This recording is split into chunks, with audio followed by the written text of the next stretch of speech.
Maintenant, nous allons regarder un petit peu plus près les raisons spécifiques pour lesquelles la souffrance reste dans notre esprit, puisque notre individualité, dans notre fort inconscience, il a des bonnes raisons de garder cette souffrance dans notre esprit, de chasser la présence de l'amour, la paix et la joie, et de le remplir de souffrance.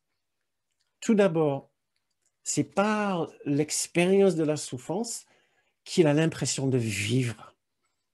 Chaque fois que quelqu'un nous insulte et nous le prenons mal, chaque fois que nous subissons un revers de médaille, chaque fois que nous sommes impliqués dans un drame, il y a un nous, il y a un moi, ma souffrance, le drame dans ma vie.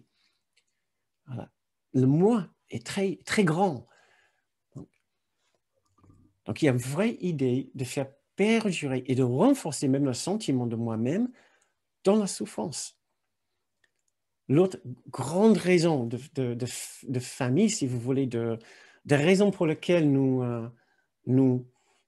encourageons la souffrance quelque part dans notre esprit, au lieu d'essayer de voir d'autres façons de vivre et de fonctionner, c'est de pouvoir garder le mal-être, mais de ne pas en être responsable. Donc, nous trouvons toujours d'autres personnes à impliquer dans notre drame. C'est assez rare que nous sommes tout seuls dans le drame de souffrance dans notre vie.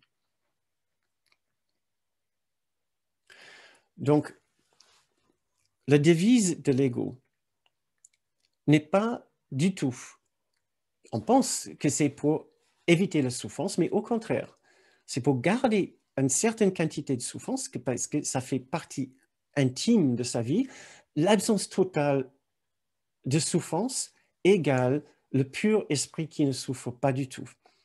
Et l'ego ne veut pas ouvrir la porte vers le pur esprit, parce qu'il n'existe pas dans le pur esprit. Alors, il est prêt à garder une certaine quantité de souffrance, quitte à même se servir de la souffrance de temps en temps, puisque plus il souffre, plus j'existe. Plus je souffre, plus j'existe.